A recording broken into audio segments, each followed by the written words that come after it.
নমস্কার বন্ধুরা, আপনারা দেখছেন আপনাদের প্রিয় চ্যানেল তুমিও ঘুরে দেখো কলকাতা। আমি আপনাদের প্রিয় ফুড ক্রিটিক স্নেহাশিস।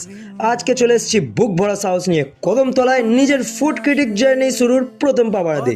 তাহলে বেশি দেরি না করে সোজা ঝাঁপ মারবো খাদ্য তালিকায়। এই অন্য কিছু ভাববেন না, আমি কিন্তু মেনু কার্ডের কথা বলছি। এখানের মেনু কার্ড থেকে যা বুঝতে পারলাম, এটা কিন্তু আপনাদের পকেটের স্বাস্থ্যের জন্য খুবই স্বাস্থ্যকর।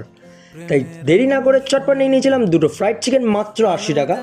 অত্যাধিক ক্রাঞ্চি আর সস দিয়ে আর মেয়োনিজ দিয়ে তো অপূর্ব লাগছে।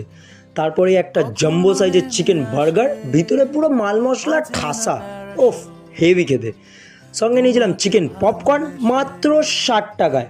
সাইজগুলো একটু প্রিটি লিটিল বেবি হলেও খেতে কিন্তু দুর্দান্ত ছিল।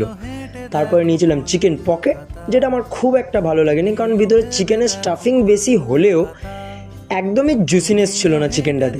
তারপরে নিয়েছিলাম একটা 6 ইঞ্চির পিৎজা, মাত্র 69 রুপিসে। উপরে দুর্দান্ত চিজের ঠাসা, বাট ব্রেডটা কিন্তু খুবই খরা। আমরা খেয়ে যেন মনে হচ্ছিল যেন টোস্ট বিস্কুট খাচ্ছি। বাট ওভারঅল এক্সপিরিয়েন্স আমার খুবই ভালো লেগেছে। এখানের অ্যাম্বিয়েন্সও দুর্দান্ত, চারিদিকে পান্ডায় ভরা, যেন আমরা মাঝখানে বসে রয়েছি পান্ডার। তো এখানে আসতে হলে চলে আসতে হবে স্ন্যাক প্যান্ডা ক্যাফেতে। স্ন্যাক প্যান্ডা ক্যাফে কোথায়? ঠিক কদমতলা বাস স্ট্যান্ডের উল্টো দিকে, মুখ ঘোরালেই দেখতে পেয়ে যাবেন। চলুন, আজকের মতো খাওয়া দাওয়া এখানেই শেষ। দেখা হচ্ছে পরের ভিডিওয়ে।